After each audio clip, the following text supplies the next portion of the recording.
Nosso papo de hoje é sobre o pré-modernismo, continuando, né, o pré-modernismo.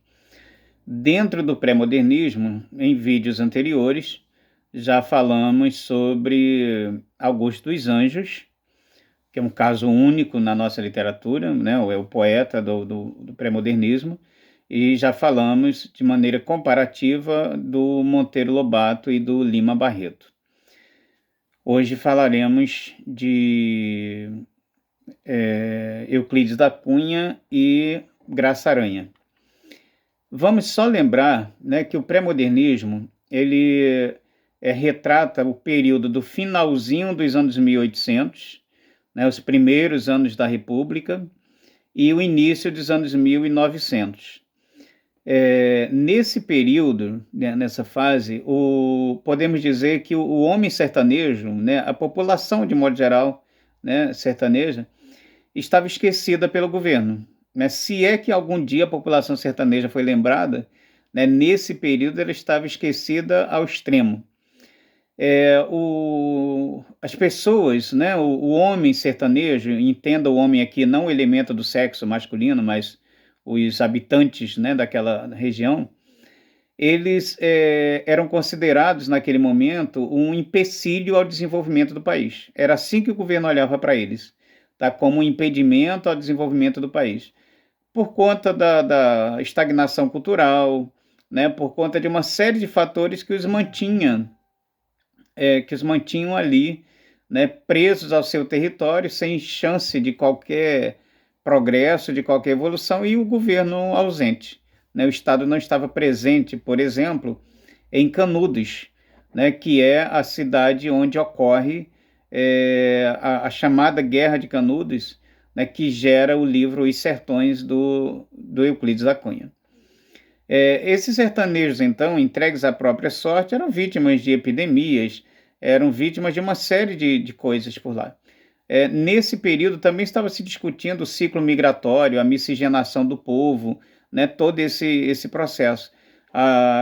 O sertanejo começava a fugir das secas, né?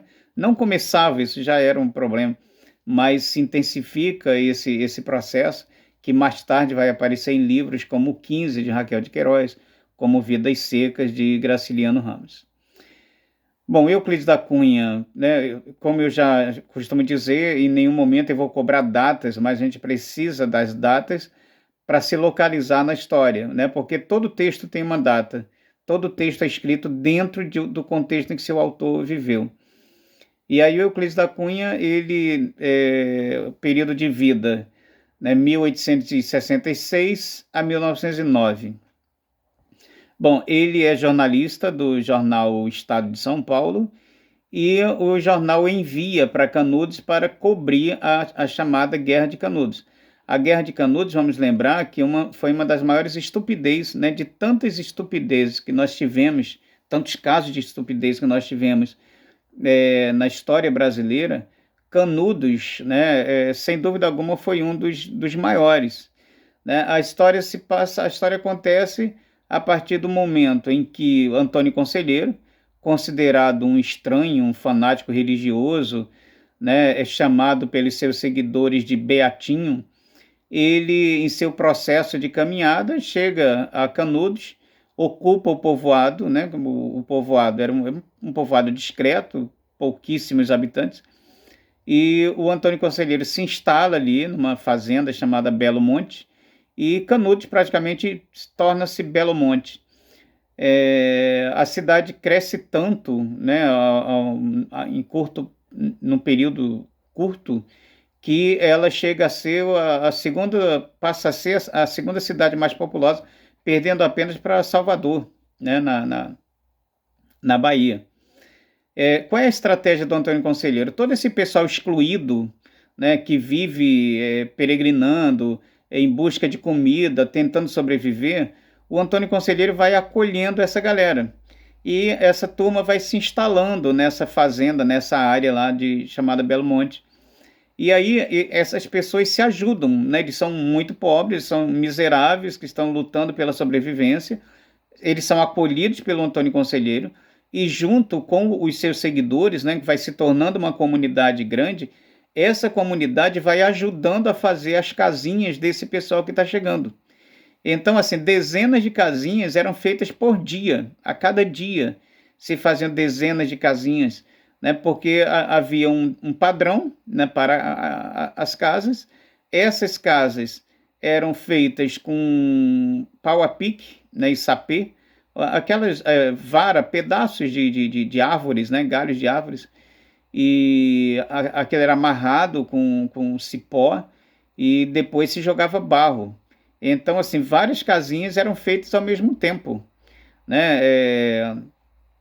Houve um período, como eu disse, eu acho que eu falei que era 10 casinhas por dia, né? Na verdade, por semana. Mais de 10 casinhas eram feitas por semana, num determinado período, assim, frenético, né? De chegada de pessoas. E essa galera ia se estabelecendo ali, formando essa comunidade que se ajudava e que tinha como líder o Antônio Conselheiro, que era também o líder espiritual dessa galera, né? Que de tendência católica ele era o próprio padre, entre aspas, mas não devia obediência ao Vaticano. E aí se constrói uma igreja, as pessoas, né, seguem o Antônio Conselheiro, ele tem toda uma estratégia de construção dessas casinhas, né? E, enfim, o pessoal se estabelece ali. O pessoal de oposição, que não simpatizava com o conselheiro, com a causa dele, começa a encher o ouvido lá, encher os ouvidos do governante, do presidente da época, alegando dizendo que o Belo Monte seria uma comunidade separatista, que queriam se separar do país. Imagina, aquele pessoal só queria sobreviver, eles não queriam lutar contra ninguém, eles não queriam tomar o poder, se separar, eles queriam sobreviver, e o governo não dava a mínima para eles. E a partir daí, então, o presidente da época, né, no início da República, todo mundo, o pessoal com medo ainda da volta do Império, e aí manda o exército para lá. Mas manda o exército na intenção que acabasse com aquilo ali em uma semana.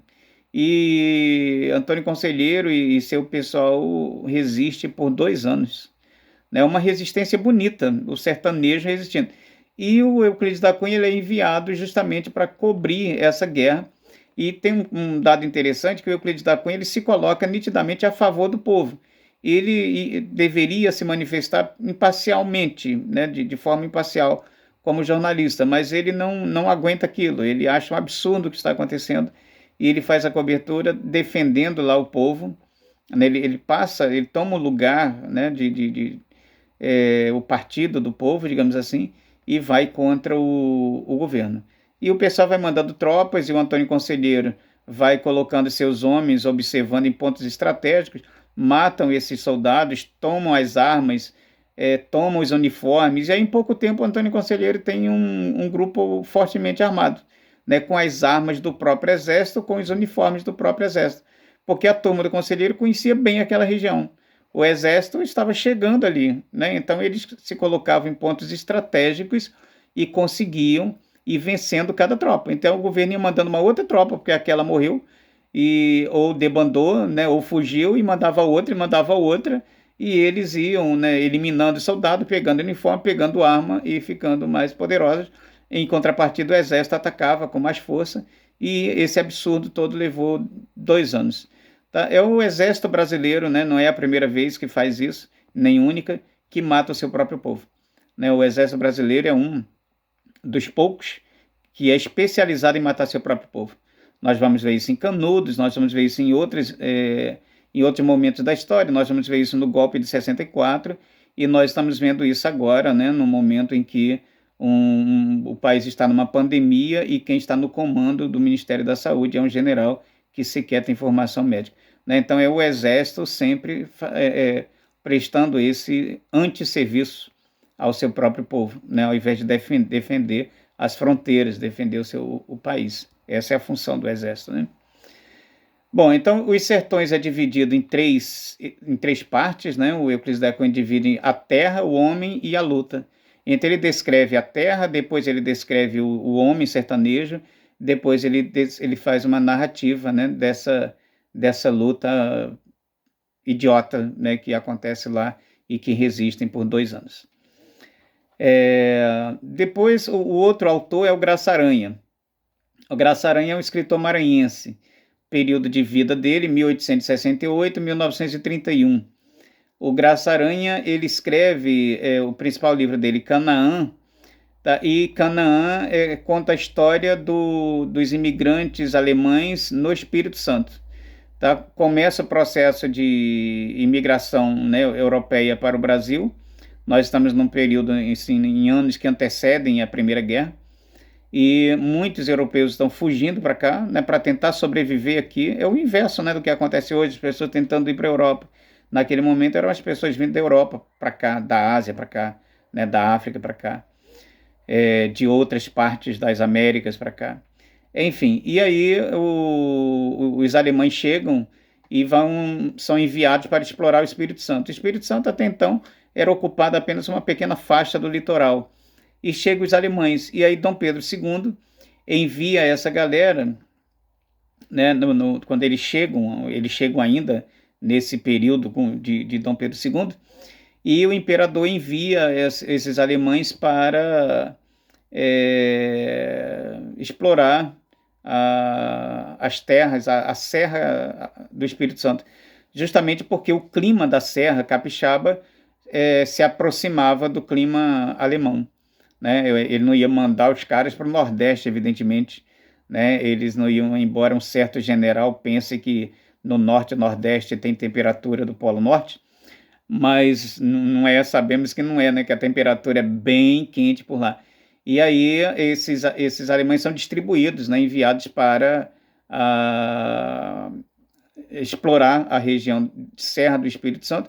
Se você for a cidades como Domingo Martins, né, Pedra Azul, que pertence a Domingo Martins, você vai ver que a presença alemã foi tão forte naquela região que a principal igreja da cidade, a igreja da praça, né, como tem nessas cidadezinhas, lá não é uma igreja católica, é uma igreja luterana. A igreja católica lá está em regiões secundárias, a igreja principal é luterana, porque a presença alemã ali foi muito intensa. E aí, o livro tem dois personagens, né, que vale a pena ser citados, que um é o Milkau. O Milkau é um defensor da solidariedade universal, da igualdade das raças, ele quer paz.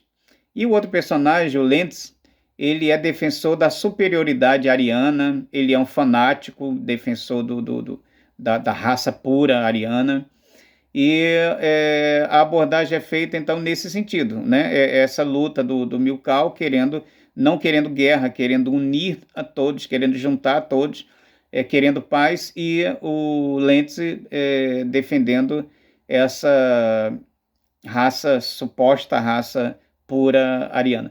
O livro traz uma crítica também à administração do país, né? Porque a história acontece nos últimos anos do Império. Os sertões do Euclides da Cunha acontecem já na República, nos primeiros anos da República. Canaã acontece nos últimos anos do Império. Tá? Um detalhe importante do nome, né? O nome é porque os alemães estão no Espírito Santo procurando a terra prometida. E aí daí essa alusão com Canaã, né? Fazendo uma referência à história bíblica, né? Em que os judeus saem do Egito em busca de Canaã, a tal terra prometida. Tá? É isso. Então, o contexto histórico é esse que eu citei. Os romances, né, os livros da época, eles tratam muito dessa temática social de luta, né, e dessa transição do Império para a República. É isso, galera. Até o próximo vídeo. Um abraço para todas e todos.